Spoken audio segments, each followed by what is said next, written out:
I'm thrilled to introduce you Alex Milic, the first generation Canadian with Serbian roots. His story is a tapestry of cultural heritage and daring life choices. From initial steps in a family business to bold switch into oil rig work and eventually his leap into entrepreneurship with the only nuisance niche contracting. Alex embodies the maverick spirit through and through. And his journey is a powerful narrative of how to find one's path through trial and error and relentless determination. Tonight, we uncover the layers of Alex's intriguing background and his fearless pursuit of success. I'm Matt Mack, and I welcome you to Bloody Mavericks, where sanity takes a back seat. Today on the show, we've got Alex Milic, the owner, the founder of Nuisance Niche Contracting. Amazing person, fun to be around. He's gonna tell you a lot of stories today. Definitely we're gonna dig into his background and what we have today as well. But man, the business that he grew and built, it's phenomenal. And it's a pleasure to have you here today, Alex. Thank you. You set the bar high. I guess that's where we're gonna start. How we always start, with Serbian background, which is your primary background. Obviously, you are Canadian, born Canadian, but Serbian is the one that... Yeah, mom and dad. Mom and dad. Yeah. Anything else in your lineage that you know of? That I know of, no. Okay. I did the 23andMe thing about a year or so ago, just out of curiosity. But I'm definitely from the Balkans. Okay. So yeah, there is a lot of mixing of different small countries through the Balkans always, right? It's a small area, but a lot of hot-tempered people. Oh yes. So Alex, tell me what we have here today. Food-wise? Food-wise. So the bread. The bread that you see there, that's they call it lepinja. It's basically homemade bread, and I know the restaurant you got this from. They actually make it. It's they make it homemade every day. It's called banimi, and it's cream cheese and fresh baked bread, so you can't go wrong with that. And then these schnitzels that you see here, they're basically deep fried schnitzels, sort of in a cylinder shape, stuffed with more cream cheese, all low calorie stuff, and then deep fried. Yep. So this is definitely cheat day food. Oh yeah. And here you got cevapi, which is a type of rolled meat. Guys make it different ways, but you can do it with lamb, pork, beef. Sometimes they do a combination of it. And here you got basic schnitzels. Here you got baked fava beans and homemade coleslaw. So sort of a classic Serbian food. All right. Yeah. So I don't know if you agree with me, but for me, the first thing that comes to mind when talking and thinking even about the culture is food. Food, 100%. Because that's how you learn about it and kind of identify. Start going deeper. 100%. Awesome. Dig in and tell me more about it as we go, I guess. Okay. Looking forward to it. It looks amazing. You've never had it before? Never had Serbian food before, no. I had a lot of food from Balkans, but never Serbian, actually. It's all really similar. Take some of the coleslaw. I would fail as a server in a restaurant, that's for sure. Why is that? Clearly, this isn't my skill set. Oh, yeah. Get some beans. Hopefully those start digesting long after I'm gone. Yeah, that's the problem with all beans, right? I guess. Yeah. And there is a type of meat here as well. What's that? Yes, that's basically like skewers. Okay. Yeah. Similar to skewers. Balkan food and that whole area is very similar to Mediterranean food. Gotcha. Is it because of the warmth? Is it because of It's just the scarcity of the food, because I know a lot of European countries, that's where it's all coming from, right? Scarcity of food at some point. You mean like the hospitality that certain cultures have in terms of food, or? I mean like type of food even that they make, right? I think that's a really good question. I think it's the country that it came from, in this case Serbia or the Balkans. It's almost like country cooking. It's what people would have on the farm. So it's not a sophisticated cuisine like French cuisine where you have to be like a culinary artist to prepare it. That's right. But it's stuff that you would find at any farmhouse, at any village. I think that's where it comes from. So far, phenomenal. You like it? Oh yeah, it's amazing. Wow.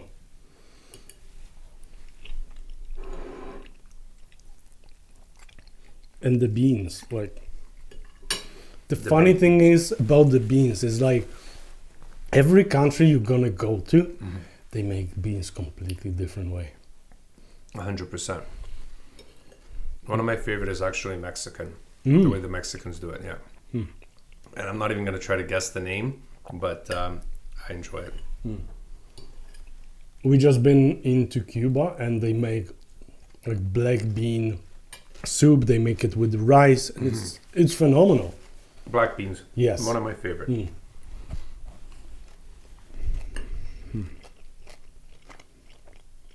I'm surprised it's your first time trying it. It is. I'm surprised as well.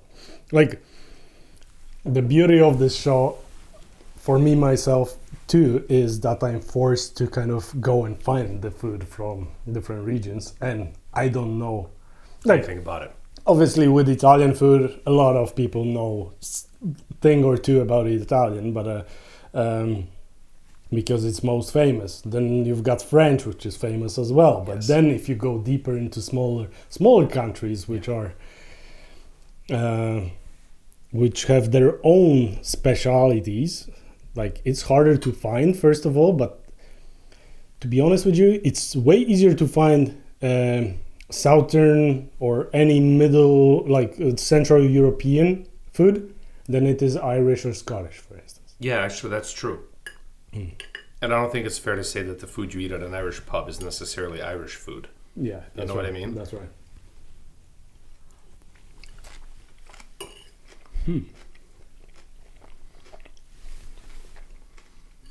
Too bad you don't have a way to get people on the other side to taste it. smell Yeah, it. right. It's probably coming. with AI. maybe in a couple years, yeah. Who knows? And just we're gonna provide a link to the to the restaurant so you can order next time when you're gonna be coming up to see the show. You can eat it Pop while in. we do that. Mhm. That would be awesome. But this schnitzel is something different. I have You like never, it, eh? yeah, I That's- have never had something like that. That's one of my favorite meals. That schnitzel. They call it Karageorgieva schnitzel. Karageorgiev was some famous guy. Forgive me, I'm ignorant to the history. I guess I'll tell Canadians who might go, say, just ask for the king schnitzel, and hopefully they'll understand. It is. I can argue that it's one of the best schnitzels I had, and it's not usual. All the food is rich, very rich. You want to go there if you're hungry, genuinely hungry. And if you're on a diet, don't go. It's not going to help you.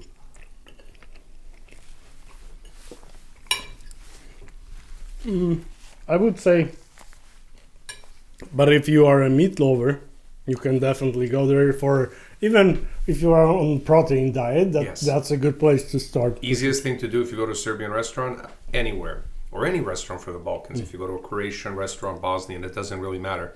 Just ask for a mixed meat platter. And that way you'll get a little bit of everything. And if you find your favorite, ask them, hey, what's it called? And that way you know for next time. Yeah, for sure.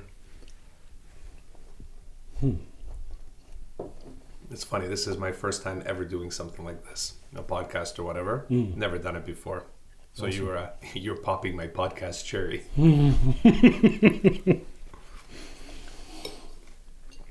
And so far, a lot of people haven't been doing food on the podcast either, or a meal from their own country or background, right? I had no idea we were going to be eating food today. No clue. That's the part of the surprise. You didn't tell me anything. No. It is so nice to. It is so nice to see how, like, there's not a big distance between Poland and Serbia. No. And or for that matter, Serbia and Slovakia, or Croatia, or even Romania. But there are differences, and some of them are huge. Like in general scheme of a cuisine, yeah, it's gonna be on the heavier side. Same on in Poland and the other countries, but still, every single one of them have a distinctive one. Yeah, I agree. And it's funny, if you look on the map or look at Europe as a whole, don't quote me on this, but I heard a stat that the entire continent of Europe fits, I don't know how many times within the geographical territory of Canada. It's crazy how massive Canada is. Yeah. And or maybe another perspective is how small Europe is. Yeah, that's all true. These different cultures, all these different histories packed into this tiny little place. That's so there's true. commonality, but there's definitely differences. I know what you mean. Oh yeah, One thing is, though, I think you find throughout Europe, people are very warm that's right. and hospitable. Everybody wants to feed you. You go over to their house, even if you go back to Europe to visit. You know that they don't have much financially, Yep. but they'll put out on a table whatever they have: cold cuts, cheese, eggs, doesn't matter what. They'll put it on the table. I remember going the first time, I felt guilty almost to eat, because you're like, I'm not saying they're poor, but they don't have much. Yeah. So you feel guilty to eat, because you're like, man, I know they're putting literally all the food they have on the table. They'd be offended and hurt if you didn't eat. That's right. You know what I mean? That's the difference I find with being in Europe. It is. It is truly part of their behavior, part of the culture itself, that you need to welcome a guest like in your own house, like they are a part of your family. Yeah. Right? I find that it doesn't matter where you go in Europe. I've been to Germany a bunch of times, Sweden, never been to Poland, Serbia, of course. I've been to Croatia, like a bunch of countries, and I always got that experience wherever I went. So that was something different. It is for sure. So on that note, on the note of your cultural heritage and the background, what are a couple things that you go through life with that your culture or your family instilled in you, and you still kind of you feel that you are carrying over as you go through life? It's really funny that you started off with the food, because that was a surprise and I had no idea. And maybe that's why it's coming to mind. I would say coming from a culture, even though you're born in Canada, I come from a Serbian culture. Food is a big part of it. The way you interact with people regarding food is a big part of it, i.e. the hospitality we were talking about before. So that's something that you could say left a fingerprint on me. So even though I'm educated here, I've grown up here, spent my whole life here, when I interact with people on whether we're getting together for a lunch with clients, or you're getting together with friends, family, that goes without saying. But the way you interact with food and how you want to be hospitable and how you're almost shoving it down their throat, which is not really, let's call it the Canadian way. True. That's something that I could definitely say stuck with me from coming from a different culture. Is there, besides the food and the welcoming, the hospitality, is there anything else that it is so remarkable or so noteworthy that you think, like in a business perspective or business acumen or work ethic, or I don't know really, relationships with the clients, or going, like, is there anything else besides the food and the hospitality? I would say the biggest thing is being human. I think everybody, especially in business, it's about EBITDA, it's about your revenue, it's about your gross margin. You're hyper conditioned, and the way the business climate is here, let's say in the West or in Canada, everything is about profitability, efficiency, how to squeeze every dollar more. That's right. And then sure, companies talk about team building and they talk about creating a culture, but I find it very thin and frankly a little bit fake. I think coming from a culture that's warm, and by no means are Serbians the only ones that are warm, but I think it makes you look at people as people first, regardless whether they're staff or clients or whatever. So I think that would be something that I say affects the business side, which maybe I wouldn't have had I not come or had some cultural influence in me. This is so funny because it reminds me this situation which I was a part of for a split second, where you guys were organizing the wedding for Marcio. You knew about that? Oh yeah, I was there when you guys were planning it at that day, and he was confused, I guess, but still at the same time, like, that says a lot about what values you carry through. So Marcio was actually our very first employee. Wow. Very, very first employee when we opened back in 2015. And how I found out that Marcio was getting married, literally, it was a week prior to the, let's call it, wedding. Yeah. I'm saying this with bunny ears. I'll explain in just a second. And Marcio says, hey, if you don't mind, he goes, do you mind if I take over the office on Saturday? He goes, I want to invite some people and do something. I'm like, yeah, of course, not an issue. I go, what's up? Like, what are you doing?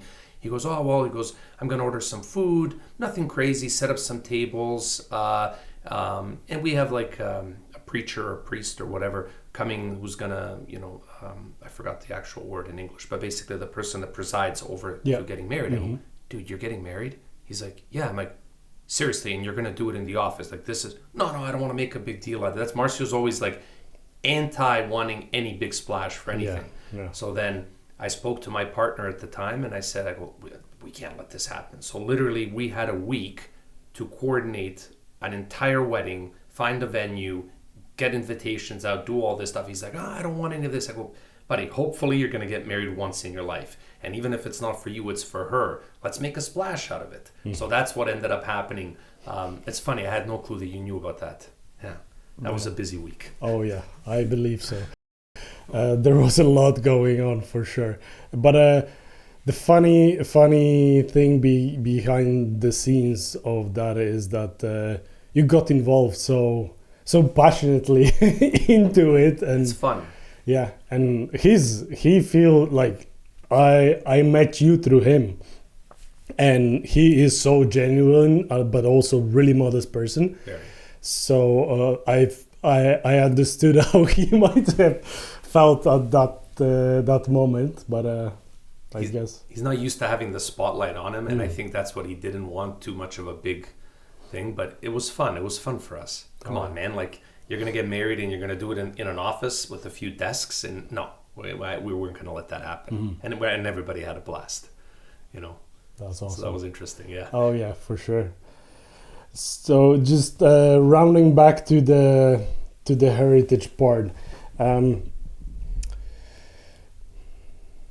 is there anything on your journey of heritage that you still feel that you want to embrace more on your Serbian background that you have been leaving behind for later time? Or that's a tricky question to answer.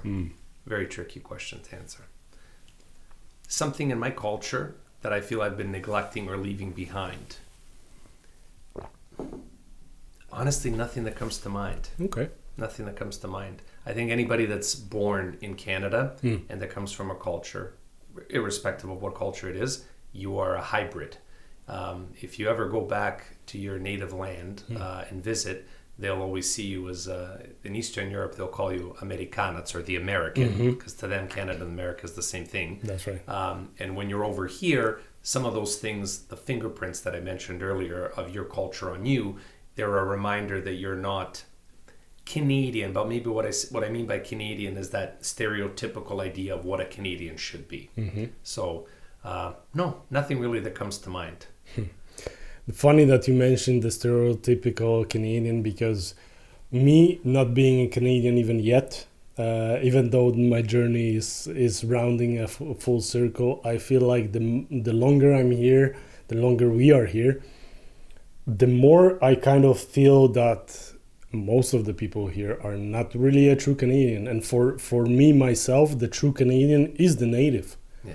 Because that's their land. And it's not about opening a conference saying that we are grateful for it. Yes, we are grateful for it. But at the end of the day, it's acknowledging that this is their land and we are guests here at the end of the day, right? It's funny, yeah, and I think that there was waves of immigration, let's say from the UK, Ireland, Scotland, that whole region. Maybe that was the first wave of immigration along with the French.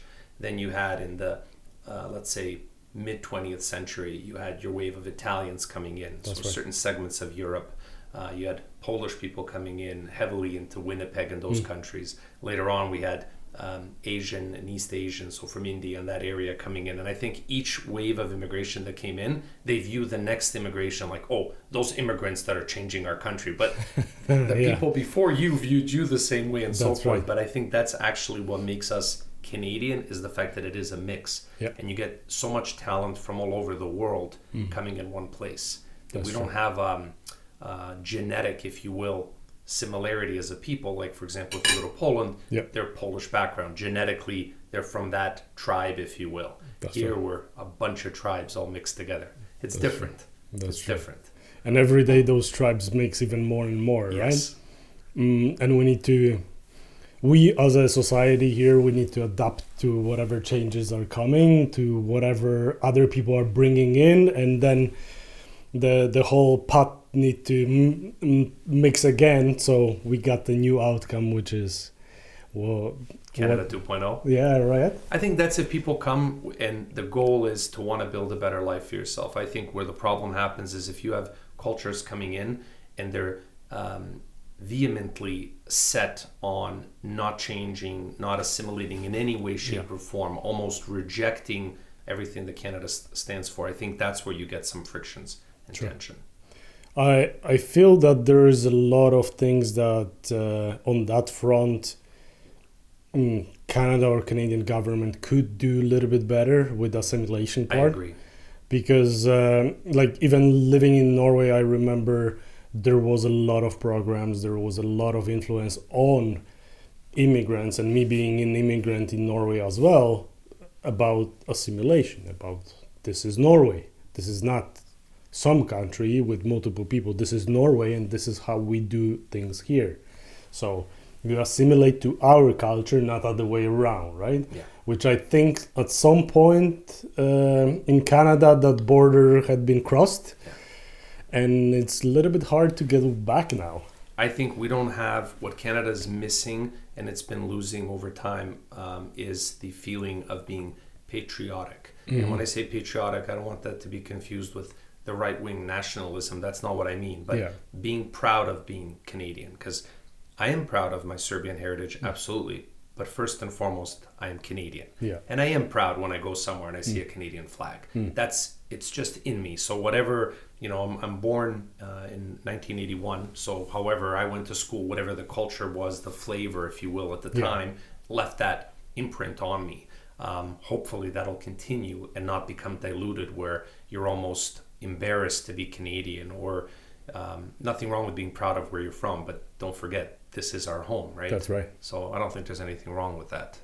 No, I definitely agree. Like being proud and like to certain degree, like this is there are a lot of thin borders or lines from being patriotic and being nationalistic and being proud and then being over cocky. Yeah. There's those lines are fluid, but in the same time, big thing that struck me on the beginning is that we both have Thanksgiving, both Canada and US. In US, whoever you talk to, whether they are from Polish background, they are Serbian or whoever, they celebrate Thanksgiving because they are thankful for being American and they feel American. Yeah. And proud of it. Proud of it.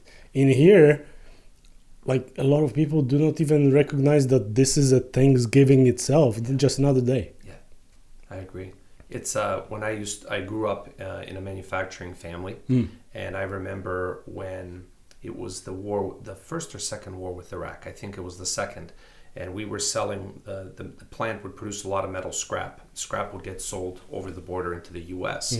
And I remember running into conflicts with the guys who would take the scrap, refusing to take the scrap that the factory was producing. We're a Canadian factory based out of Burlington, simply because you Canadians didn't support us in the war in Iraq initially. And I remember them changing the name of French fries to Freedom Fries. These are little things that stick in my mind from that time period. I'm not saying it's right or it's wrong. I'm just simply saying the scrap business was run by Italians, and irrespective of them being Italian and our scrap guys on this side being Italian, that was secondary. It's first and foremost, we're American. We had a cause. You guys didn't stand with us. We're not going to accept your scrap, metal scrap. We're not talking about selling weapons or whatever. Literally just metal scrap. I think it goes to show you the feeling of being proud to be American. We don't have that here, and I think it's missing. And there's nothing wrong with it. We should be proud of where we are, because we do live in an awesome place. That's right. Is it perfect? No, but it's sure as hell better than a lot of places on this world. Oh yes, you know, for sure. Is there anything that comes to mind that you would do different, or the initiatives that might be ingested into the society or in general into the public, so we can kind of work on that problem? Work on that. I think having programs that are more like the Northern European countries, the Scandinavian countries, I know they have really good programs for, I don't even like to use the word assimilation, but it's for making someone accustomed to the culture of the country that they're in. We lack that in a very big way here. And I think there's nothing wrong with having Greektown and having Chinatown and having these things, but you don't want too much division amongst the people, because then that's what ends up happening. It's not really cohesive. It's already challenging enough having a country with two national languages. That already creates this invisible boundary. No reason to fuel that further. So to answer your question, I think if there was more programs along those lines, and frankly, if we stopped arguing over the silly things. I think there's a lot of political correctness stuff right now that's been blown out of proportion, and it's causing even further divisions amongst people. That's true. How do you practically achieve that? And well, hopefully we got some smart politicians that can figure it out, because that's beyond me how that would be done. But I think in general, that's something along those lines would be needed. I recently had a conversation with Quebecois, with the French guy that we met on basically coming back from our trip to Cuba, and we went through a lot of conversations, but we were talking about that part of people from Quebec being proud of their heritage, of their language, and why it is important for them to kind of still keep it. And the French culture, you mean? Yes, that's right. We were talking with my wife actually that we are really surprised that there is not as big influence or any push to other provinces having anything supporting French language more than just in Quebec, right? Which is like for us, since it's two language country, right? Correct. Both are official languages. Majority of the country should be bilingual, but it's not the case here. No. I went to, in school, I think 9th grade was the last grade I had to take French, and after that it was optional, and I didn't take it. And then if you're not in a business that forces you to have to speak French, what little you learned goes away. But I think you hit the nail on the head. I think whether it's language or whether it's having that healthy sense of patriotism, it starts ultimately through education. So are you going to make someone who's 50 or 60 years old patriotic if they're not? If they barely speak either English or French and they're a newcomer? Probably not. But who you can have a huge influence on is that person's child or grandchild starting in school. So I think the education system is very, very key. And I think changes in love for a country or instilling that in people, love and pride, starts at a young age, and you have to be realistic that this is a long-term goal. You're not going to achieve this overnight. But you have to start with the youth. I mean, I think that's definitely would be the starting point. And it will be awesome that we have politicians who would be thinking long term, outside of their couple years, couple terms, right? That's the problem. Yeah, everybody is working on their own pot. Yeah. And it's like think of it like going to the gym. When you get home and you're tired, do you really want to go and lift weights? No, but if you do it day after day, week after week, eventually you'll see those benefits. And I think a lot of the politicians, you want to give people the chocolate bar versus the salad, because the chocolate bar tastes good, it's immediate gratification. And what I mean, comparing that is like chocolate bar would be giving someone something that pleases them right in the moment, whether it's free money from the government, whether it's whatever it might be. But long term, it's detrimental for them. And if your goal is simply just to stay in power as a politician, and your means of doing that is by such methods, in the long term, you're destroying that country.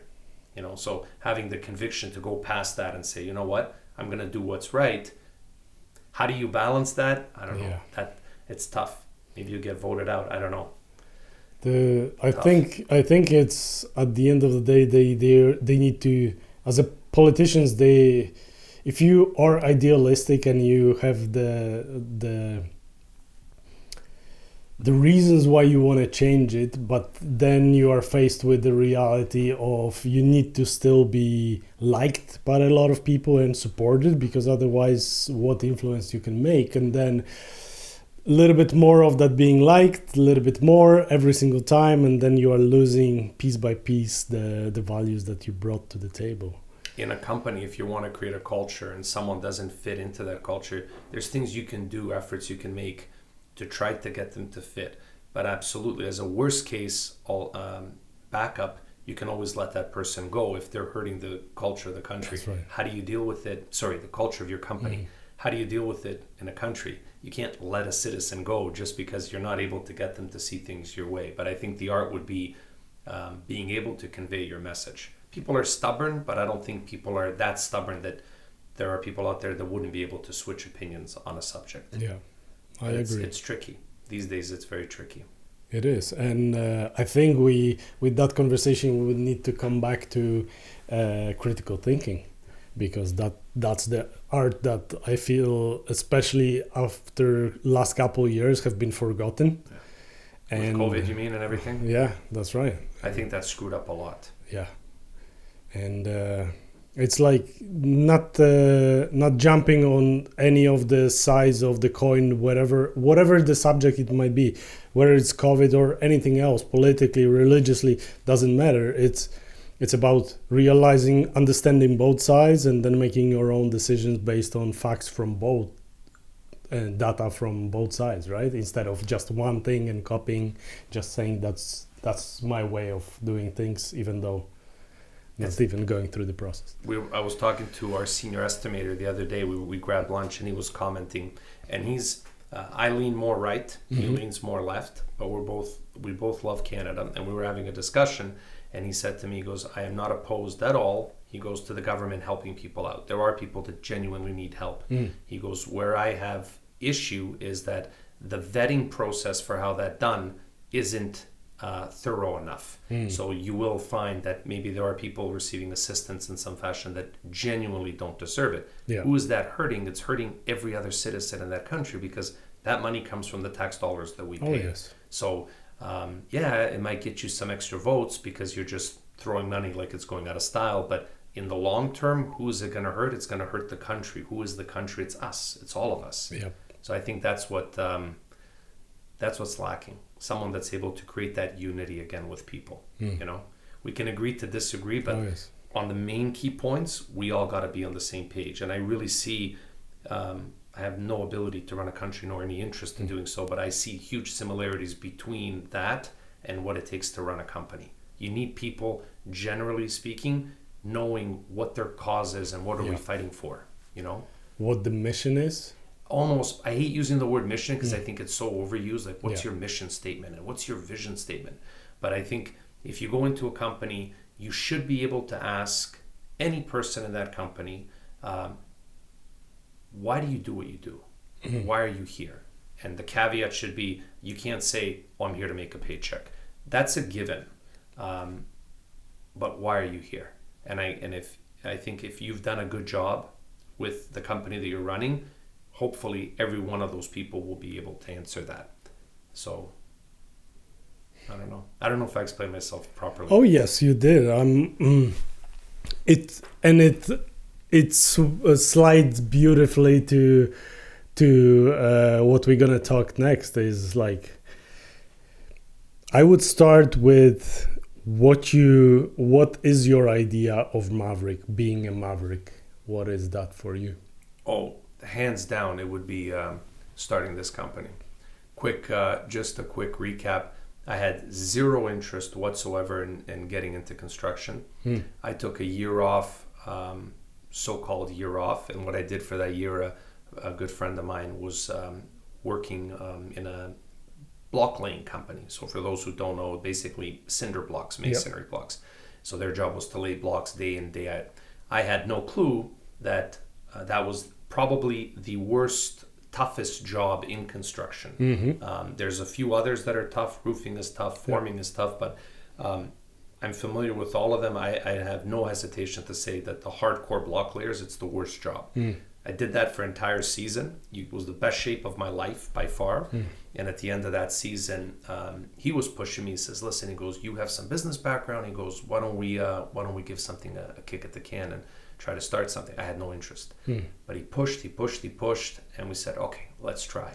And then to answer your question, like, what do you think was your biggest thing of being a Maverick? Starting a company from scratch, which I've never done before, in a field that I have 1 year of experience in, and literally in the field, not in the office estimating or anything, literally working with the guys in the field. I think that's, looking back now, you could say that's pretty crazy. And our goal with doing that was, you know what, you can't compete with the big guys. They're already established. They got miles of scaffolding. They got hundreds of workers. They got equipment. They have the market. They're known. Who the hell are you? So what are you going to do? So we said, my partner was very skilled, was a very skilled mason, not just block laying, but masonry in general. So we said, you know what, let's do something where the jobs are small. They require a high skill level, but they're small enough that the big guys really won't be interested in that. So you fill a niche. So that's what we did. And we created sort of a proper company that's able to service that market properly. Usually that would get serviced by small mom and pop shops, which is fine, but the mom and pop shop, you send them to a big commercial job where you need safety, where you need bonding, where you need all the things that's expected from someone that would be in that arena. Right. They don't have it, or it's broken. So we started to fill that niche, and then, you know, over time started adding services to the repertoire. And then rather than becoming a general contractor where you're subbing everything out, we're like, you know what, we want to employ these people as our own staff. So rather than, you know, I have to call you on the phone and say, hey, when are you available to come to do X, Y, or Z? For us, no, that person would be on our staff. And then trying to make sure that now, as you're growing that staff, you have all these different trades working inside your own employees. How do you keep everybody busy, right? That's right. Winter, things slow down. You got to find stuff for these guys to do. So is it a little bit nuts what we tried to do? Yeah. The few people that either cared enough or didn't care enough told us, you guys are crazy. This will never work. There's a reason why a real multi-trade contractor doesn't exist. Everybody's a general exactly for those reasons. So I think doing that was probably the craziest thing I've ever done. Now looking back. And I've jumped out of planes and done a lot of other stuff, but I would say real crazy, I would say would be this, because you're rolling everything you have on a crazy idea that everybody's telling you will never work. So like, because that's the key to your business. You guys are focusing on the niche part of the market that is underserved, that big guys neglect and they don't even want to touch. And because being in the industry, I know how different jobs are being looked at by the trades, and like, I don't want to do this fucking caulking shit. I don't want to do this cleanup or whatever it might be, demolition or specific things. We're going to talk about the one niche that you guys discovered and made for yourself, basically. But what was your spark to figure out, like, oh shit, maybe we'll find a niche, that's something that nobody else is doing? What was the moment that you decided to go that route? We met, we were talking to one guy one day on one of these sites, and the guy was complaining about a problem that he had. Some cars got dirty because there was some construction work happening in addition to the work that my company, the one I was working for, was doing. Some cars got dirty. And the guy said, man, wouldn't it be so nice if there was someone in construction that would just literally deal with cleaning cars on a construction site or on a job site that might be an office, might be an existing factory, and there's some work going on. That dust, the debris, whatever, can dirty the cars. Wouldn't it be nice if we had someone rather than trying to call a car detailing place and so forth? And then we get into a conversation with the same guy, and he's mentioning, sometimes if you call a contractor to do one thing, you get a crack on a wall, he comes to fix the crack. There's one other little thing you want him to do, the guy won't do it because he's, that's not my trade. I'm not a handyman. I'm here I'm a mason, I'll fix masonry. Or if I'm a landscaper, I do landscaping. Everybody wants to stick to their own trade. So he was like, all these nuisance items, wouldn't it be nice to have someone to deal with them? And it was literally, I'm like, yeah, that's actually a great name for a company. Call a company Nuisance Contracting. So literally you handle nuisances and contracting. And that's where the name came from. And obviously we spelt it differently than the actual word nuisance to make it simpler. But that's what the idea was. Basically, who are the two people that everybody in this country are most afraid of, generally speaking, when it comes to transactional things? The two people you're most afraid of are used car salesmen and contractors. Those are the two, because you always think they're out to screw you, because it's stuff you don't really know, right? Yeah. So our approach was, what if we could do this in such a way that every step you take, every interaction you have, do it from the perspective, if you were the client, what would it take to take that I'm about to get screwed factor out of the equation? Yep. So whether it's how you quote, whether it's how you speak, whether it's being there to answer the phone, even if it's after hours, your attitude on the phone, how quickly you come out to site if somebody needs a price for something or needs a solution. Maybe they don't even know what the problem is, that they have a problem. Water's leaking somewhere. They don't really know what the problem is. Can you come and help me? How would you need to be treated if you were that person not to feel like these guys are out to get me? And that's sort of, I think, what was the foundation for everything that we did and we still try to do today, even as we're growing, to make sure we don't lose that ever. And how you go about that, keeping that vision and that values That's of easy. The company? Easy. That's easy. People. Who belongs to your tribe, to your type of person. You can meet somebody on the street, whatever. After 30 seconds, you like that person. How do you know? You just know. You know if there's that click. True. So you have to pick people. It's not easy to find them, but it's easy to know if they are like-minded or not. If they have that spirit inside of them, then you know what? You'd be a great fit for the team. What you don't know, someone can teach you. That's not a problem. But I can't teach personality, and I can't teach morality, and I can't teach attitude. You either have that or you don't. You can refine it a little bit, you can fine-tune it, but you either have that intuitively, that's who you are, and that's who you are. So we go about making sure we grab like-minded people. And hopefully we'll continue to be able to find more people as this thing grows so that we never lose that. It is beautiful to see that this model actually is working. Everyone, I've been working with you guys for almost 2.5, 3 years-ish. That long already, eh? Already, yeah, the time flies. And I see, because during that time there were new guys coming, and I see those guys who are taking care of majority of, I would say, management of the job.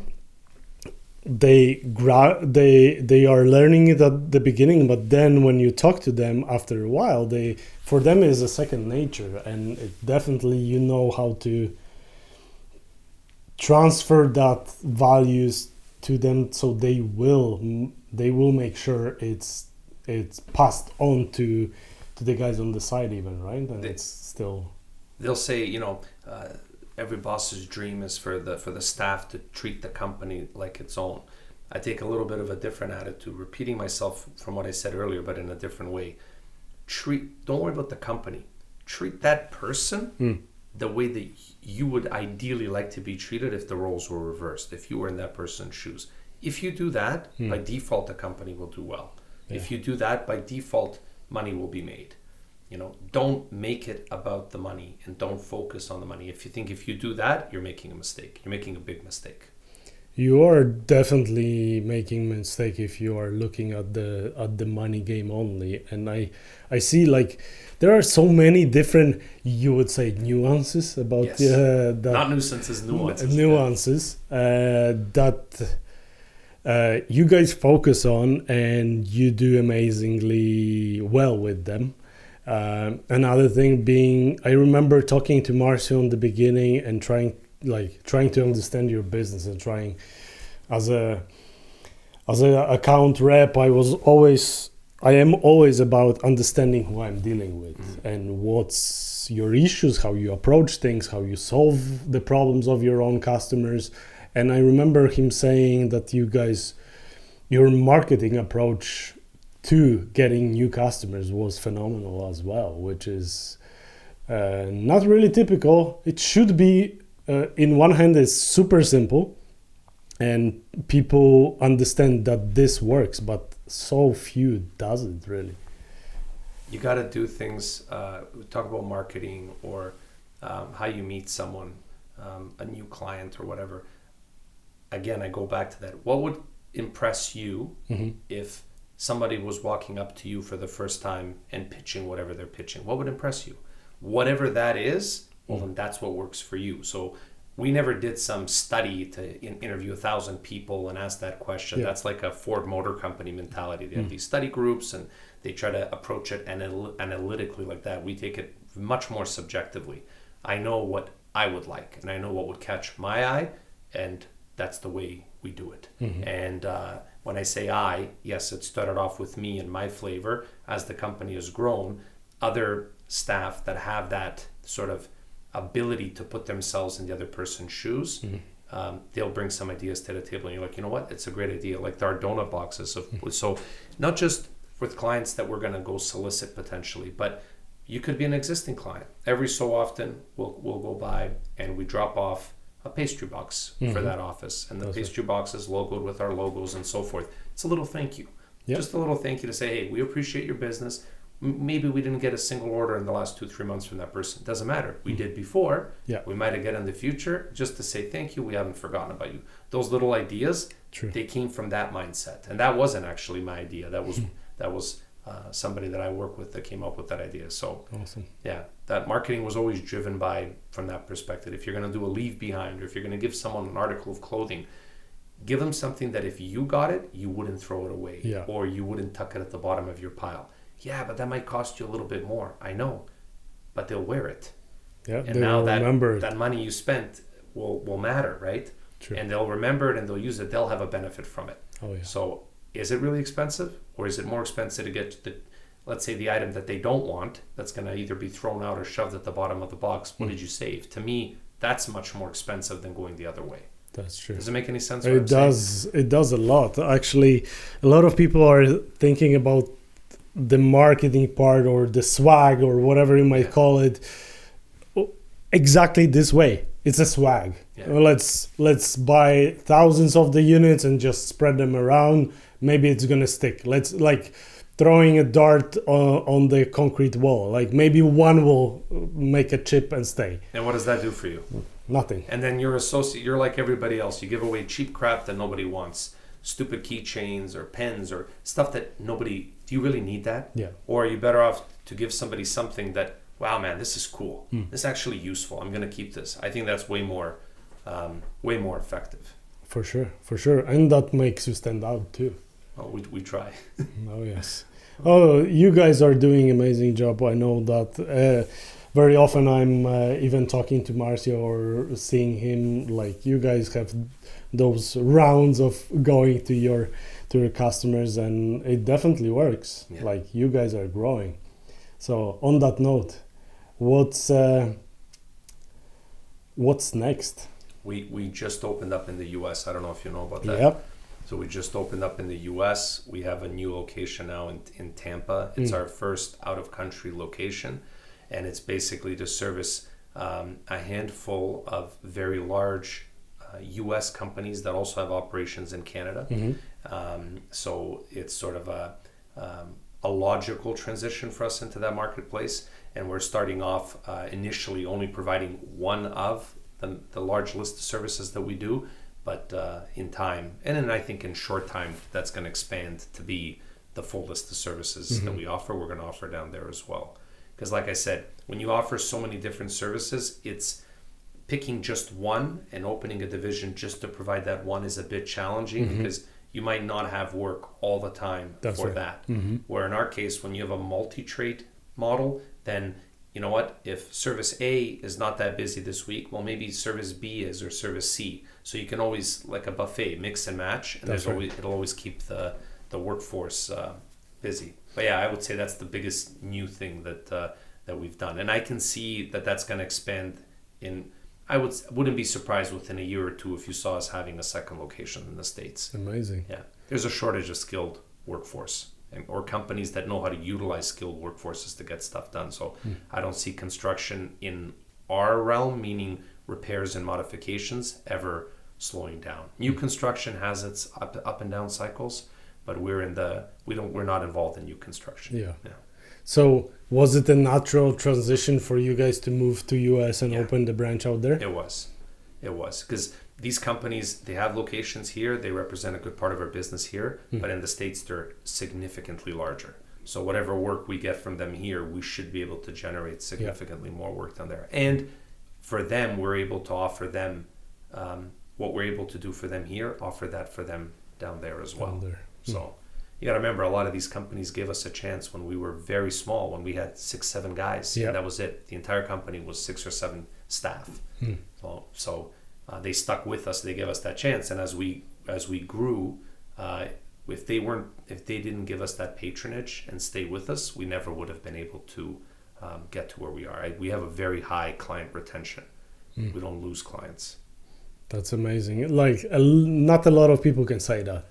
And a lot of big companies who grow too fast, they forget about the basics and keeping their clients happy and satisfied, and just making sure that that relationship is still there and it's being taken care of. Nurtured. Yes. Everybody, we do lunch and learns for clients, and it's less of a sales pitch. It's more to say, hey, here's what we do, here's what we offer. And one thing that we do is we make sure that we tell people, we guarantee you, pardon my French, we guarantee you, we fuck up. The difference between us is how we deal with that fuck up when it occurs. That's right. Versus coming in and saying, you know what, we offer great customer service, we offer great products, our guys are always fantastic. Like that cheesy, hollow statement, everybody says that. Yeah. It's like, if you say, look, we do make mistakes from time to time, but how we deal with those mistakes, I think, is what sets us apart. We don't hide. We don't try to figure point, okay, we screwed up, we made a mistake. What can we do? How quickly can we rectify this and move on? And I think our mistakes, believe it or not, more than, let's call it the wins, is the reason the companies stay with us, our clients stay with us. This is so fascinating, because if you even step back a little bit and think about being an entrepreneur or being a maverick, this is what makes you a maverick. This is what makes you successful. Be real, but also learn on your mistakes instead of just thinking that you are the best and pretending to go and boast your ego. Saying that, we are the best, we are doing the best stuff, but being modest and really saying, we can fuck up, but we will fix it. We'll make sure you are satisfied at the end. There's a great book that talks about the infinite mindset. Simple terms, it's the difference between having a finite mindset versus an infinite mindset. And what does that mean? In plain English, the finite mindset believes in winning or losing. They treat business or life like a soccer game. It has a preset time. At the end of that time period, there's a winner, there's a loser. the successful companies do things with an infinite mindset, which means it never ends.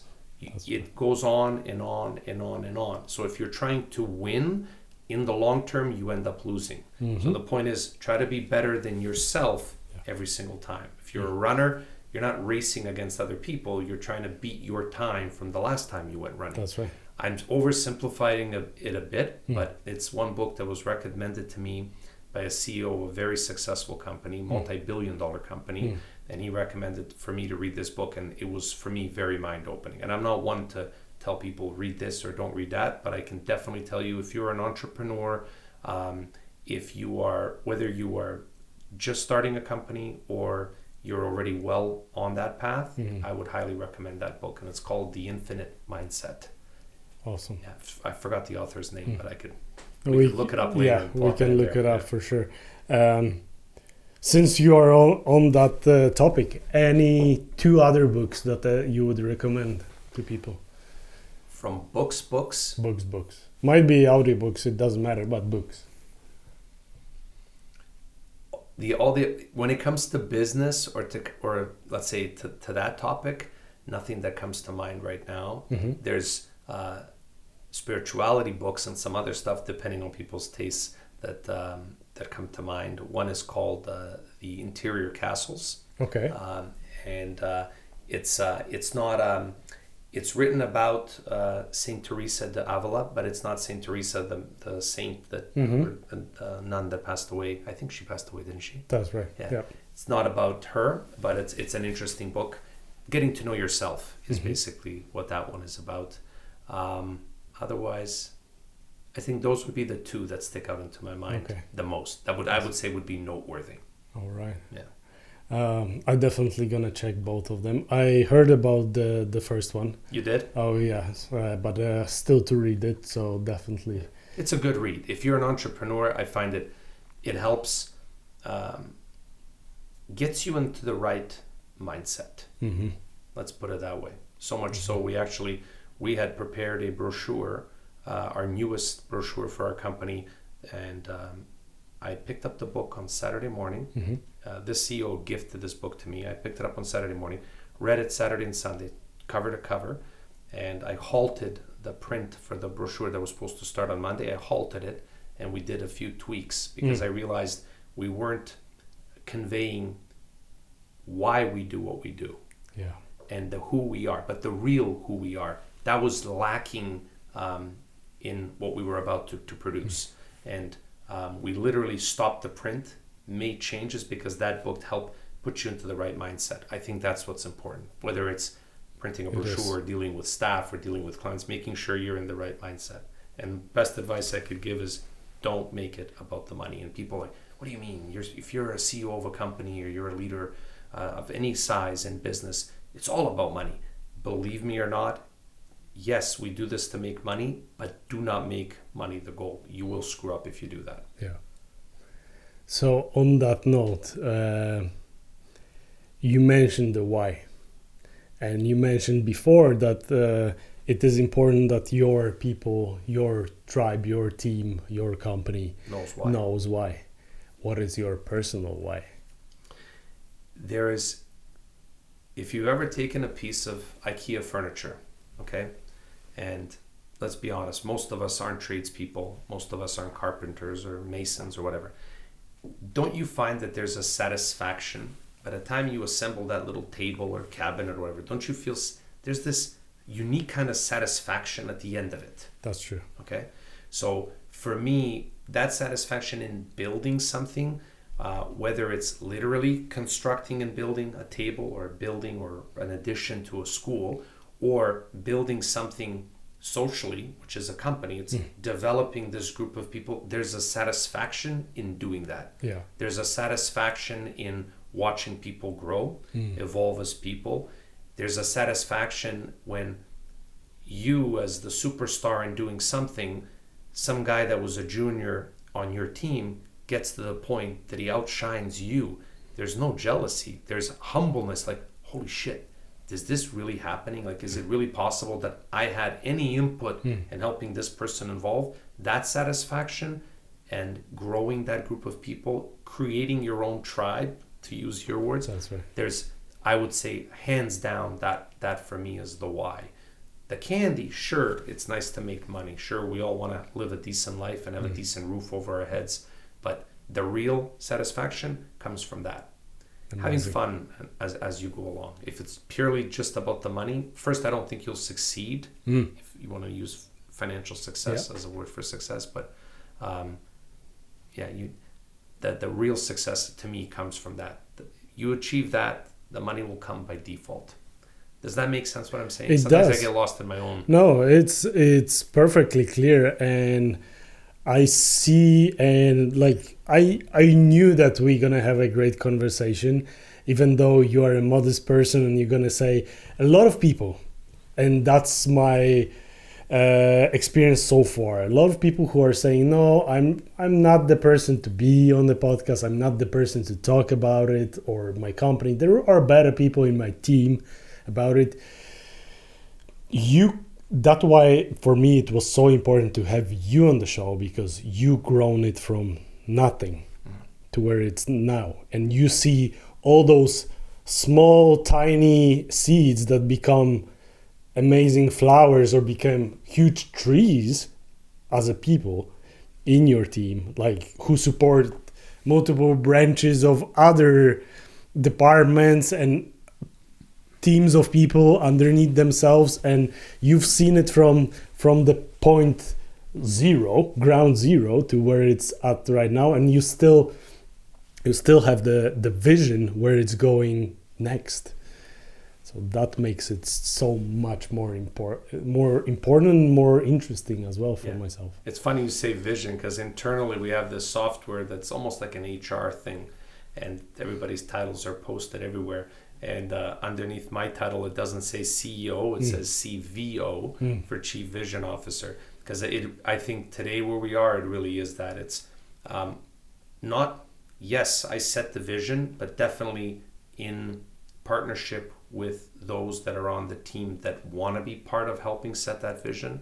Obviously, the ball sits in my court ultimately, but watching them grow, especially some of the younger guys or girls who started earlier on, and then you see they're there 2 years, 3 years, 4 years. You watch their evolution, and then you get to the point you're like, I'm no longer the sharpest guy here. I'm no longer the smartest one.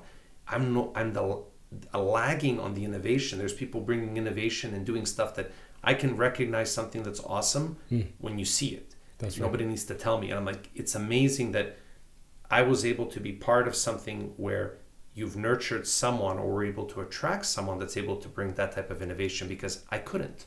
I don't know how to do that. I can pick where we're going to go. I'm good at that. And knowing how to make this family atmosphere that we have, the culture, remain that way, and grow that as we grow.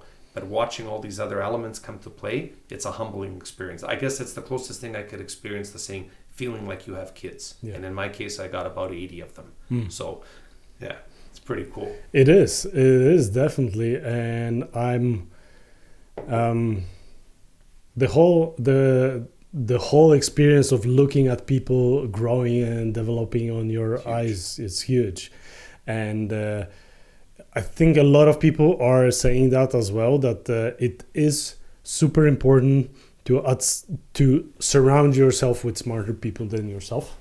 You don't want to be the smartest guy in the group. That's right, because you're gonna end up either being either doing all the work or being just a jackass who is making sure he's micromanaging everyone around, right? You limit your growth and how big you can get if you do that.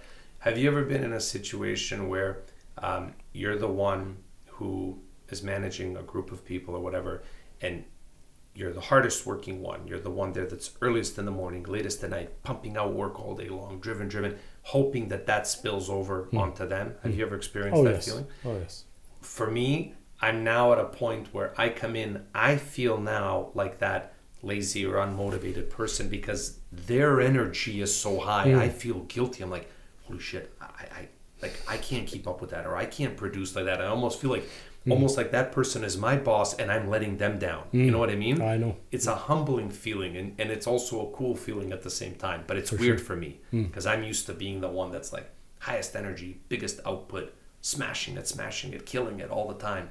And then all of a sudden you get someone that's 10, 15 years, your junior, could even be 10 years older than you, and you're like, wow, man, you got more energy, more drive, more creativity.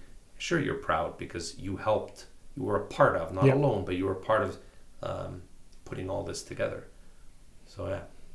It seems like you are really grateful for what you got and what you mean. Huge.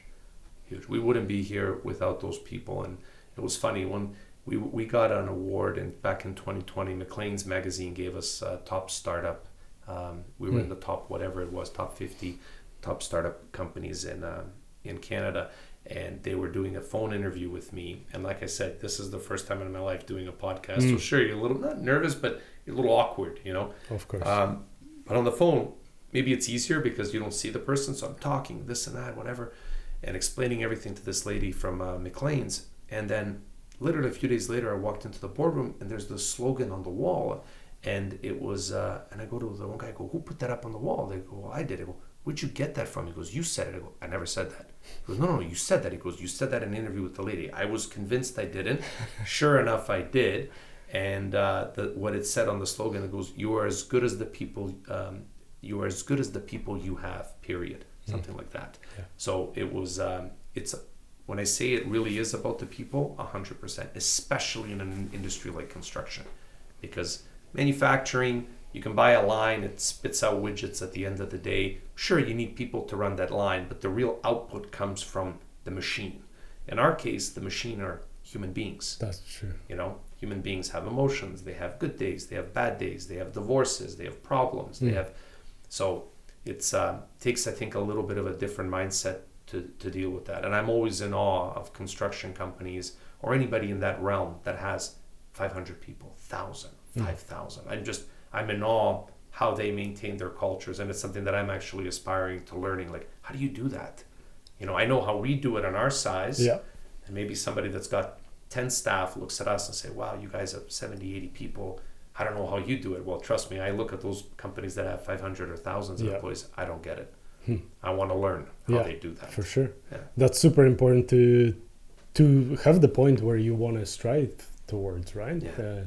And it's beautiful to see that there are values that you carry over and you try to spill on other people in your company, but also they take initiative, like with that slogan or that neon that they put in your or the quote of yours they put in the office because you said it. It means that they listen to what you say and they value what you bring and kind of try to build as well, right? And it's being real. It's not like a lot of times you go into places, they'll put up slogans or whatever. It's that cheesy cliche type of stuff. It's hollow, right? We try to be as real as we can be, you know. Everybody's got filters on them, whether society imposes them on you or the way you were raised or your religion or whatever, but try to be as real as you can be. I think that's something I know we make a conscious effort to keep that as part of who we are, as our identity. Yeah. So I want to, because of that, because what you're saying, I want to hear what is your definition of success then? It's, without sounding cheesy, I think what we've achieved, the atmosphere, the culture, the feeling we have today in our company as a company, I would say, I would define that as success. It's not whether your sales are gonna go from today being X to X times 10, no, or your profits going from X to X, you know, increasing 20, 30%. No, I think having this dynamic, having it literally where no one quits, like I don't remember the last time we had somebody that actually quit and left. If they had to leave the companies because they're moving with their wife back to, you know, another country or something. Right. I think that says a lot. From a company's perspective, I think I have no issue in saying that's success. On a personal perspective, balancing your personal life, balance, that's I have a long way to go. A long way to go when it comes to that. What did then the balance mean to you? Because everyone has a different perspective on that topic too. I'm a all or nothing kind of guy. So it's very difficult for me to know when to clock out, or if I'm partying to the max. Okay. I'm a complete disaster. And if I'm working to the max, trying to create a little bit of moderation, I think is what I'm working on. And don't ask me for advice because I am absolutely lost when it comes to that. So funny enough, on the opposite spectrum, what is your failure story? What's my failure story? Oh, that's a good one. There's a lot to pick from. I gotta pick something good. What's my failure story? Hands down, I would say there was a 10-year period in my life where I tried different jobs, different careers. I failed at every single one of them. Like when I say failed, I mean failed epically, and only that I realize after nuisance was started why I had failed. Because I was solely going after money. That was my mistake. You're picking careers based on income. You're picking jobs based on income. Dumbest mistake. Because you're young, you want a nice car, you want a nice condo to live in, you want to be able to take your girlfriend on a nice vacation, or when you go out with friends, you want to be the guy that pays for the round of drinks. So what do you need for that? You need money. Yeah. So you're like, okay, how can I make money? So you're making every decision solely focused on the money. When nuisance came into existence, it was about, for the first time in my life, I have an opportunity to do something where I can no longer hide behind my boss and say, if I was my boss, I would do that so much smarter. Or if I was my boss, I'd never make such a stupid mistake. Or I would reward that person. Or okay, you're so smart, motherfucker. There you go. Now, here's your chance. But guess what? If you fail, there's no one to hide behind. It's easy to point your finger and say what the other guy's doing wrong. That's right. So that sounds exciting when you're employed for someone. When you're standing on your own and you're now steering, it's a dinky little ship at the time, dinky little rowboat, half rotten, broken, but you're floating and you're driving. Okay, it's just you now. Yeah. So who's to blame? Just you. Yeah. So it's like, okay, how are we going to do this? How are we going to make this cool? And like I mentioned before, it's like treat people and build something from the perspective if you were that person. And putting that passion into it, caring about every little detail, from the size of a font to how exactly something, rather than just accepting, good enough. I hate that expression, good enough. It's not good enough. Do it the best that you know how to do it. And when you've done something, when you've really put your heart in it, and when you've half-assed something. So that, I would say, that was my biggest failure. And nuisance is living proof that if you don't prioritize the money and you prioritize leaving your fingerprint on something, you will succeed. I don't care what you are doing. That's hands down. I would say that's the most important thing. I don't care what you do. If you're a photographer, same thing goes for it. Make it about love what you're doing. It is the loving part of what you are doing. It is super rewarding at the same time, right? It gives you different perspective on what you are doing. Like you forget about the money part because it's gonna come sooner or later, and you are at some point you stop worrying completely about it because it's gonna show. It's gonna show up when it's supposed to show up, and when I'm gonna build the shape, close the gaps where the water is flowing into it, and when it's no longer dinky, as you said, and it's steering in the right direction, the money gonna follow as well. So you have someone that tells you, okay, you know what, I'm in this job, I'm not whatever you're doing. Let's pretend you're an estimator at a construction company, or you're a project manager. My real passion is to drive motorcycles. Might not be to be a project manager. my passion outside of work is aviation. I love everything and anything to do with aviation, from flying planes to going to aviation museums. Okay, but I don't fly for a living. That's so technically you could say, well, he's not doing his passion. No, but I make myself passionate about what it is that I am doing. I'm going to put my heart into it. If I put my heart into it, I will become passionate about it. And that's something that took me a long time to understand. I was always thinking, when I say failure, yes, I might have made money, but you were miserable. You didn't enjoy what you were doing because I didn't put my passion into it. And then I always thought, you know what, if I ever became a pilot, then I would be doing what's my passion. Who knows? Maybe if I became a pilot for a living, I would actually lose that enjoyment because now I have to do it. I got a boss telling me how to fly and what time I got to take off, where am I going, when am I landing? Became a job. Who knows? So put your heart into it and you will become passionate about it. I wish somebody would have told me that 10 years earlier. I would be 10 years ahead. So, but probably in the same time, nuisance wouldn't be here. Maybe not. Right? Maybe not. Maybe you would be the best employee of that company. But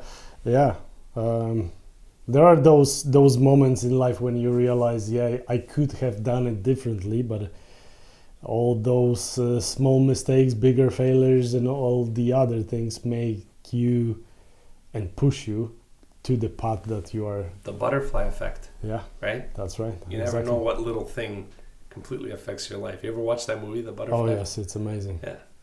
Who knows? Oh yeah. Wouldn't it be cool if you could see your life and actually go back and take these little things? I wonder if that one day hadn't happened or that one moment happened slightly differently. That's right. Where would I be today? Would be amazing. It would be for cool. Sure. Yeah. I know it's impossible, but it would be cool to see that. Yeah. What I'm wondering what you do for fun besides aviation. What is there like, or aviation is your love and passion full on every minute that you have, you're gonna go there? My wife and I, we go, we love the outdoors. So we'll go kayaking, sometimes even when it's below zero. We love hiking, like doing stuff like that. Actually, anything we do for fun actually never really involves relaxation. Oh yeah. But the fun, like in terms of what you really enjoy, is aviation. And it's not fun like I have buddies of mine that like to drive motorcycles. I'm not a rider, but I get it. And to me, there's it can be relaxing for them. Aviation is not like that. Aviation is very cerebral. You have to plan your flight. If you're flying into bad weather where you have no visibility with the ground, which is called IFR in flying, it's a lot of planning. So it's not relaxing in that sense. But when you accomplish that mission, going from point A to point B, there's a high in that. There's times it doesn't have to be like that. There's times you can go north of the city, outside of the busy, congested airspace of Toronto, and you're like a little kid. You get to see the world from a bird's eye view. And there's an excitement in that. You, as this semi-evolved monkey, are able to operate this thing and temporarily defy gravity. I don't know. To me, there's nothing like it on this world. Whether you're doing that or if you're crazy and you like to do acrobatic flying, or there's a lot of cool stuff. There's a great acrobatic school out of Burlington Airport. There's an airport in Burlington, Ontario. There's a guy there by the name of Jeff. I believe it's Jeff Armstrong. I hope I'm not getting that wrong. And he has a couple of small planes. He's an awesome pilot, and you can pay, and he'll take you up for an hour and do acrobatics with you in an airplane. Wow! So you can experience what it's like to be in an air show. So that's amazing. Yeah. So to answer your question, it would be that hiking, kayaking, flying, and occasionally fishing. All right. Yeah. That's a lot of things that definitely are in most of people's vocabulary are not relaxing time. But those are activities that can take the edge off of you, and kind of at the end of the day, it's similar to exercising. You push yourself through, you go through physical exhaustion and then having soreness and all of that, but at the end of the day, when you come back, I wouldn't say even if it's a satisfaction. It is a satisfaction. It's rewarding. It is rewarding. Okay, I did it. That was cool. You know, you But almost enjoy it more after than you do while you're doing it. For sure. You know what I mean? Oh yeah, definitely. It gives you that boost of energy as well. Yeah. So even though you gave the energy away, it comes Gives you back to something you. back. Yeah. Especially if you get up early in the morning. It's like 5 o'clock. You're on the lake by 6. It's still a little nippy, and you're out there. You're like, man. Up until that point, you're like, I wish I was in bed. But then when you get onto the lake and you sit there, you know what? I'm so glad I wasn't a lazy bastard and I actually got up this morning and did this. That is what I mean by satisfaction. You know, that's just cool. Yeah, it is for sure.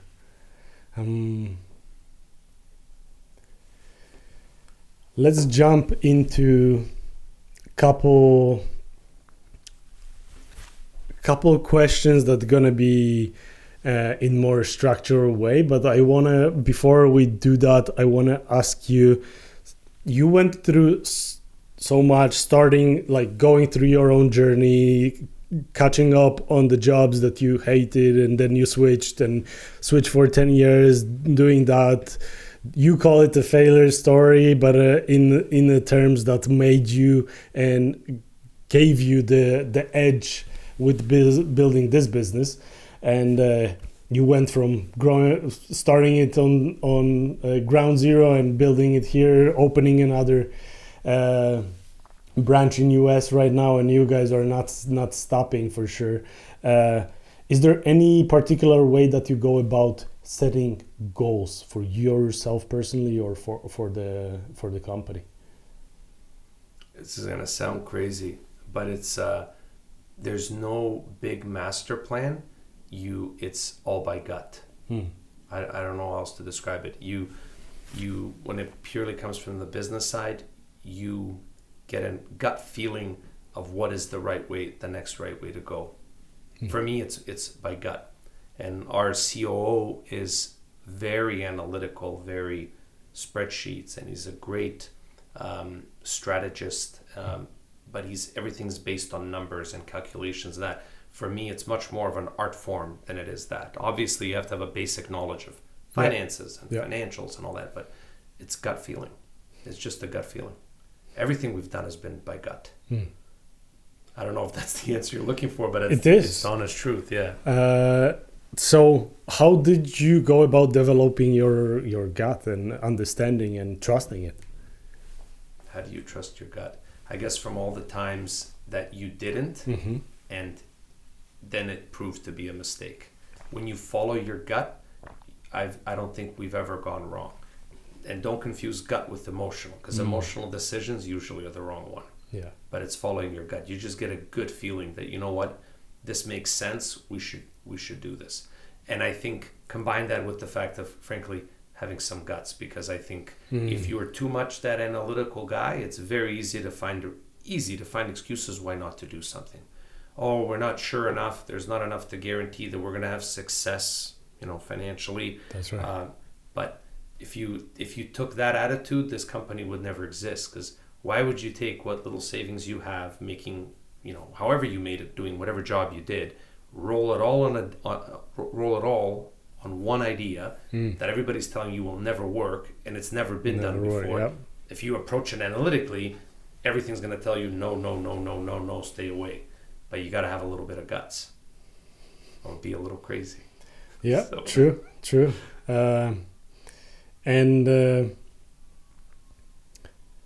Tell me, Alex, about that thing that makes you guys, or that moment where you came up with doing another nuisance idea of the protection for indoor that you guys do. You are the only company that does it in Canada, and soon enough all US, I guess. So. We're not the only company that does it in Canada, but we're the only company in Canada that does it the way we do it. Okay. So basically, that service is called CCS, or ceiling containment system.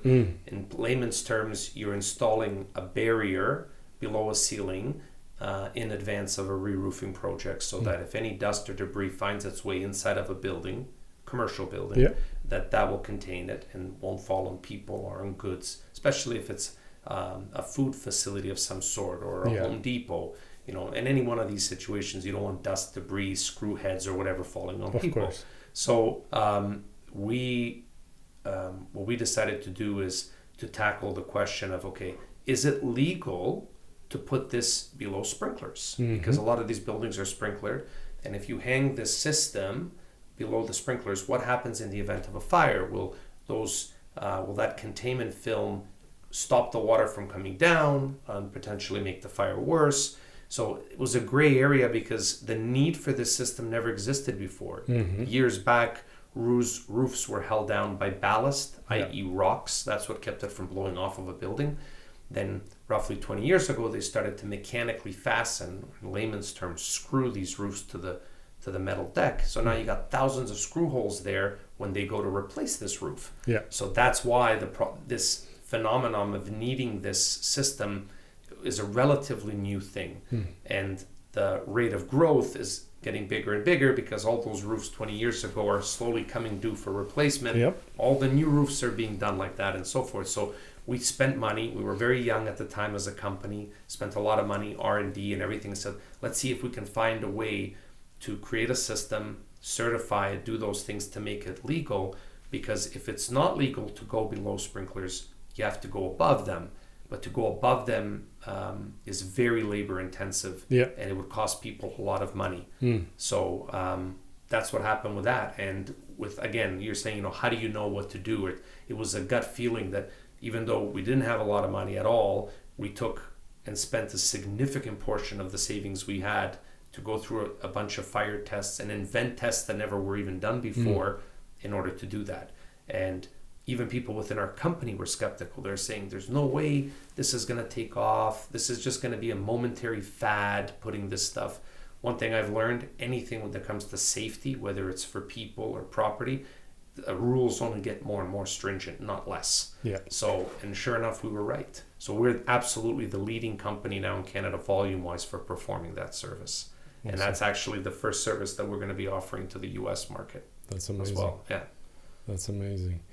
On that note, is there anything specific that you would like public to understand, or public or potential clients or whoever to understand about your business, what you do, that might be a misunderstanding or people might confuse with something else? We offer multiple services, and we offer them with our own employees. We don't subcontract out, so we're not a general contractor. Our model is based on servicing, modifying, or repairing existing buildings, be it on the exterior or on the interior. Whether it's a simple crack on a wall, or you need your entire office demoed because you want a new renovation inside, or you have a new opening that you want to make for a big window that doesn't exist. We cover it all. And we go literally anywhere across Canada, and we do a lot of work in Alberta and other places. So that's our model, to clarify to anybody who might think otherwise. But yeah, in a nutshell, that's what it would be. Awesome.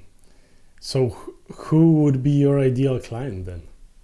Anybody that owns commercial property, manages commercial property, or is themselves involved with modifying, repairing, or servicing those properties. So we have large companies like Oxford Realty, which I'm sure you've heard of. Yep.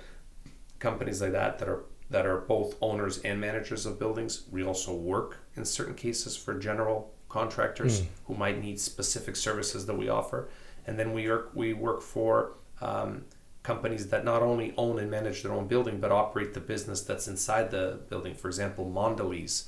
Mondelez is a huge food conglomerate, and we perform work on their buildings. We perform work inside their buildings, so we work for anybody that would fall into one of those categories. Awesome. On more serious note, then, what's your biggest problem? By far, labor. Getting staffing is difficult. There are fantastic people outside of this country that would be great fits. We know this for a fact. We've interviewed them, and the Canadian government just doesn't have a streamlined way to allow that talent to come here. And if though we're not involved in new construction, you won't fix this catastrophic situation we have with housing. Everybody thought, oh, interest rates are going to go up. It's going to slow down real estate. Yeah, in terms of resales, but it's like squeezing a balloon. If I squeeze one side, which was squeezing the sales side, what happened? The rent side ballooned. You still got to live somewhere. Right. So taxing it, doing this foreign tax that they set for, or vacancy tax for houses that are empty or dwellings that are empty, that doesn't solve the problem. We need more dwellings, we need more homes, we need more apartments, we need more condos. You're not going to get that without having the skilled labor to do it, and an easing up of some of the regulations. And I'm not saying ignore the environment and forget about green belts and that. I'm not saying that, but we got to do something. Yep. I mean, otherwise we're going to have 10 cities, or you're going to end up having 20 people living in a home that was designed for a family of 4. True. So I would say labor is our biggest problem. And just touching a little bit on it, like the housing is one thing, but our transportation infrastructure is terrible as well. And I don't know, like still we are rounding back to the politicians and government and people planning all that. It's like, I don't know where the planners are, or why aren't we looking for the best planners who can think generations ahead. Have you heard about the new net zero initiatives that they're hard pushing in Ontario? So one of our clients, Orlando Corporation, they own tons of buildings out in Mississauga. They're trying to abide by this thing. And basically, for those who aren't familiar with it out there, imagine taking a building currently and it has a certain R value, and we want to increase this R value big time. Mm-hmm. And we want to get rid of all fossil fuels used to heat or cool that building. What that's going to translate into is a massive electrical upswing demand for that building. So simply put, a large warehouse might have 1,600 to 2,000 amp service.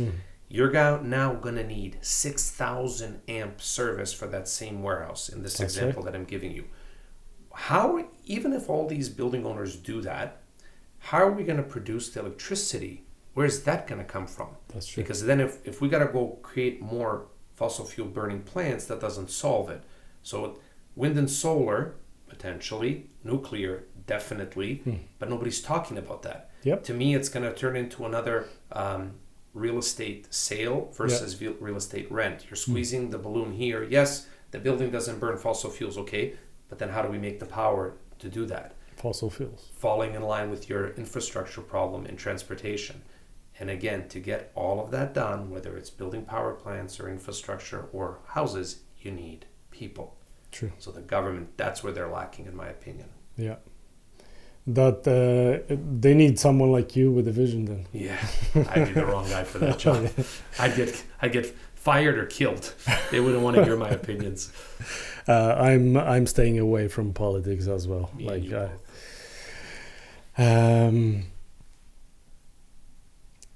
So the people, it seems like everyone in this industry struggle with the same thing. People, getting more people, good labor, knowledgeable, but also being even able to bring more. It needs to come up from the top, being government and their support for it. It's a tough nut to crack for sure, because on one hand there's a lot of new people coming, but are they gonna fall into the place where they are needed, or are they just coming because they are coming, right? Well, that starts with immigration and bringing in the right people. Definitely, that's your quickest way to alleviate some of this pressure. The second part of it is stop making trades seem so uncool. Yeah. Society has been conditioned. I was conditioned growing up in a manufacturing family to say, you're going to go work in a plant. It's like I'm stating I'm a lower class citizen. What you don't realize is that a plumber today, self-employed plumber that has a van and some tools, will make significantly more money than a branch manager working at one of the big 4 or big 5 banks. That's right. And That's what people don't realize. So it's we need more trade schools, and we need to work towards getting rid of this stigma that it's dirty, uncool, or you are uneducated by being in the trades. Because when the day comes that you're paying $1,000 for labor to install your toilet, who's the dummy? Yeah, the guy installing the toilet, or the guy that's going to be stuck paying him $1,000 to do that? And I'm telling you, we're headed in that direction. Yes, you know what they call the $100 light bulb, because people won't know how to change the light bulb. So, you know, you need both sides. Proper immigration policies to ease for those who really want to work in the trades. Yeah. And at the same token, working on the education side, getting more trade schools set up. Bring in those educated people. Bring in the 50 or 60-year-old, maybe who's at the end of their career to be working in the field, but they'd be a great teacher at a college to teach others how to do it. If the youth realize the potential and possibilities in construction is very backwards, from IT to you name it. So if you bring this modern way that other industries operate into construction, you'll shine. That's why we shined as a company. So immigration and education here. So anyone who want to succeed in this industry, just follow Nuisance. Well, we're not the only ones, but of course. You know what I mean. Yeah. Innovate. That's definitely super important to be on that cutting edge and kind of implementing the new parts of everyday life, right? Exactly. Like the technical or the IT side of things is growing and developing in such a tremendous speed that catching up with that, like construction will be still doing its thing for generations and in the old way. So even implementing a little bit more every single time or year or whatever, it's gonna improve it a lot. Construction is a backwards industry, and there are select companies that have done well to take modern day things and bring it into that realm. But you'd be surprised how many $50 million companies that I know of that still timesheets at the end of the week are done on a piece of paper with a pen. Wow. And they're doing 50 million in revenue. That's not a joke. Yeah. So there's a lot of room for innovation. Oh yes, for sure. But not everybody can be an engineer. You need also the people that are going to hold a hammer and a screwdriver in their hands. Oh yes, for sure. So we lack that big time. I think there's a room for people who bring the innovation but also know the trade in the same time, right? It's just to push that innovative part to wherever they are, right? And not be afraid of speaking out. And we've done it. We've brought people on the LMIA program, labor market impact assessment. It's a long, strenuous process. You have to prove to the government that there's a shortage of skilled labor. To me, it's nonsense. Everyone and their mother knows there's a shortage. I shouldn't have to prove that to you. If I have an opportunity to bring in 10 staff and we're going to stand behind it, we're guaranteeing that salary, which by the way is how you have to do it. You have to guarantee minimum number of hours, which I believe was 35 or 40 per week, rain or shine. So responsibility is on us. Why would we take that risk if we weren't confident? Streamline that process for us. Make it easier. That's the only way you're going to fix this problem. Otherwise, I'm telling you, our kids or our grandkids will be talking about why real estate is so high. They said that they need, don't quote me on this, but over 1 million homes by 2035. There's no chance. No way. There's no chance on earth you're going to build 1 million homes by then. You won't get the permitting and the approvals ready in time to do that. You know what 1 million homes is? It's a lot of construction. A lot of. And I'm sorry, they're not going to be 3D printed as much as some would like to think that they're going to be. And we don't have roads to even deliver that material alone. Or the services, wastewater treatment plants and everything else. Yeah, exactly. So since we are talking about the technology and the changes, what are the technological part, tools that you implemented that kind of speeded up your process of going further with the company? On our side, I would say digitizing a lot of paper things, which actually isn't that awe-inspiring. In any other business, it would be par for the course, the normal way you operate. What we're doing now, which a lot of companies are also doing as well, which is how you track hours for employees, especially the guys who work in the field. how that's done, how we monitor fuel consumption on vehicles. We monitor idling time for vehicles. These are all little things. They have an impact on the environment. Yeah. So if you have 10 trucks sitting in the yard in the morning and unnecessarily idling, imagine how much extra CO2 you're pumping into the air. That's true. Not to mention you're also burning money. Yeah. Things like that we've done. And we're looking at taking it one step further, where we're going to go fully paperless in production. And we're in the process right now of doing that. So literally the foreman will have an iPad and that's it. That's your safety binder. That's everything will be the iPad. And it'll be done in a user-friendly, interactive way, because a lot of these trades guys, they're not used to that. If you overcomplicate it, they won't use it. That's right. And so even with the staff, when the foreman logs in, it's connected with the staff as well. They can see that their day has started. Yeah. So it's less about bringing the IT in, more about how you integrate it, how you get them accustomed to it and get them comfortable with using it. I think that the human side of it is where the challenge is. Oh, yes. Much less than, what is it going to cost to buy a certain service or system and implement it. But that's what we've done on that side. Beyond that, there's not, I would say that's probably the biggest thing that we've done. Yeah. Now on the more CEO level or vision officer level, any financial lessons that or tricks, whatever you may call it, creative accounting methods as a business owner that you wished you learned earlier?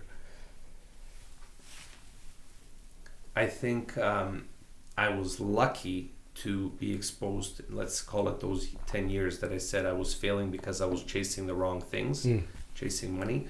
They taught me a lot about how to borrow money, how to access credit. That was a huge benefit to me when we started this company, because without access to funds, just going off of your own funds, you're very limited. It'll slow your growth down. Yeah. I know that's not directly answering your question, but I think that's as close as I could answer it. Okay. Yeah. The one good thing is don't have a lot of debt, though. Use the money to help grow, but don't get hooked on credit. Oh yeah, you need to monitor that pretty closely to make sure.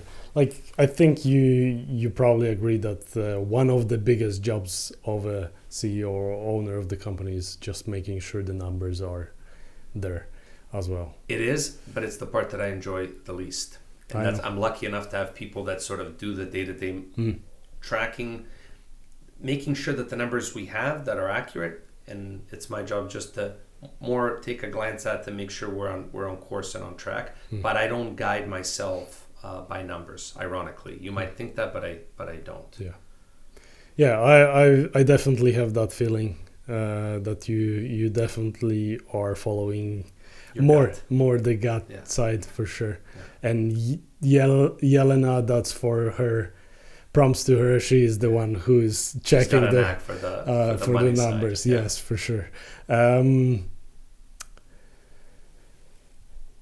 We were talking a little bit about the tribe side and like people around you. Is there anything that you would do, like kind of a community tribe thing that you would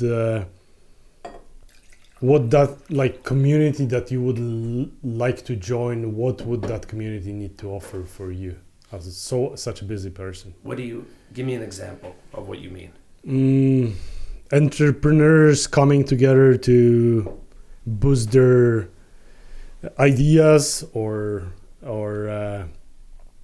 businesses, or just bounce different strategies off of each other, something like that. I've been offered a few times. There was one, it was top 40 under 40, which I'm now 2 years too old for. And I was offered that. There was one recently a few months ago that I was offered. They said, it was actually, I believe, through BDC. They offered it where they have this almost like, not business development, but almost a form of business coaching / business interaction. And since they finance a lot of businesses to a greater or lesser extent. They have access to all these CEOs of all these companies. So then they have these, there's a name that they use for them, but almost like getaways. Yeah. They're done several times per year. And if you commit to going to this, there's a cost associated. Of course. But the biggest thing is that you actually attend and go. It's Yeah. not just like, well, I paid for it, I did my spot. No, they want you to attend so that you could be part of these powwows. I've considered doing it, but I have yet to pull the trigger on any one thing like that. I think the closest thing that I have to that, which is brainstorming with other people, is dealing with not necessarily CEOs. Sometimes it's just higher level people in other companies. You'll have a lunch with someone, you brainstorm, or it might be at the end of the week, you get together for a beer, you brainstorm, you hear their thoughts or you hear their problems, you shed some light from your perspective, you bitch and complain about whatever you're bitching, complaining, they might give you, and I think that would be the closest thing to, let's say, joining a tribe, the way that you've described it. Outside of our own nuisance tribe, that would be about as close as I have currently to something like that. So what are those offers missing in your perspective? I'm afraid that it'll be not a good use of my time. And I don't know if to some extent it's either flaky or a little bit of a cash grab or a combination of both. Maybe that's my own paranoia, but none of them have really been to me like, okay, this would really be beneficial. You know, where if I know you and I know the way you think and I have a problem and I run it by you, I know he's going to be able to give me some really good advice or give me a different perspective of seeing my situation because we have this relationship. That's so right. If it's in these groups, you're going into the unknown. It's like dating someone for the first time. Nothing has attracted me to either any of these to make me want to go. What would it take to attract me? I don't know. Maybe feeling, I don't know. I guess I'd have to run into that to know, okay, you know what? I'm willing to give this a shot. Okay. Makes sense. Are you ready for a touchdown? For a touchdown? In what sense? I've got two stronger questions. Okay. That we're gonna... And does the Fifth Amendment apply if I... Almost, yeah. Which is American, though. We are in Canada. We just opened up in the States. Oh, so yeah. That's true. That's true. Okay. I'm leveraging that now. All right. What question would you like to be asked more often?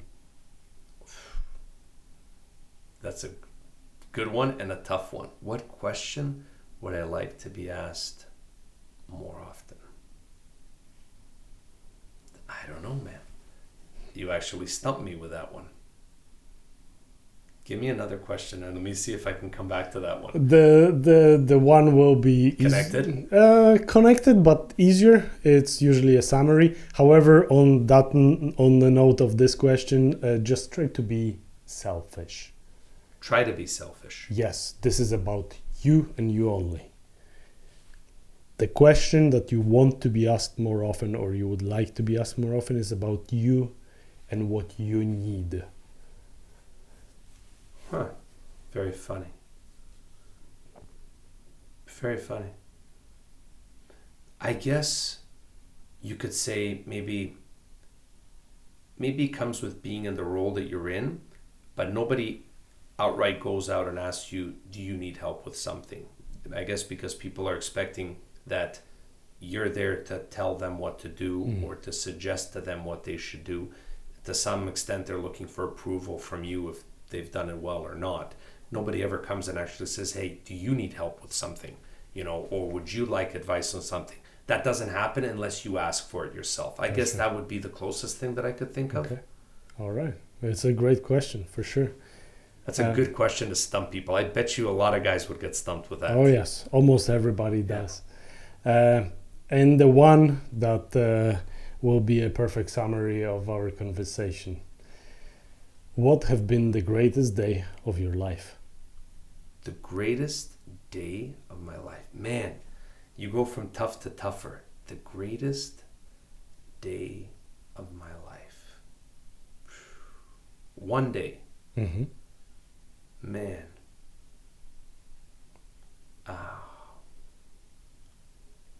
I would say getting my private pilot's license, if I had to pick one. I was 23 years old. There's other amazing days that are probably very close to it, but that would probably be the one. It was like, wow, I actually did this, because there was a lot of naysayers around me at the time, and I also doubted myself. I think probably that would be it, getting my private pilot's license. I know it's not a big deal, but for me it was really cool. It was huge. Yeah. Alex, it was a pleasure. Likewise, brother. Thank you for the time, for the conversation, for going deep into your stories and your experiences, and the whole ton of advice that you left here with this table. And for the food, thank you. Thank you for introducing me to it as well and telling me what's what, because it's phenomenal. I'm gonna definitely continue and try some more. Cool. Alex? Awesome, brother. Thank you. Thank you, man. You take it easy. And it's a wrap. We dare you. If you are bold enough, hit subscribe, repost the rebellion, and don't miss out on next week's episode. It's going to be bloody brilliant. See you on the next one.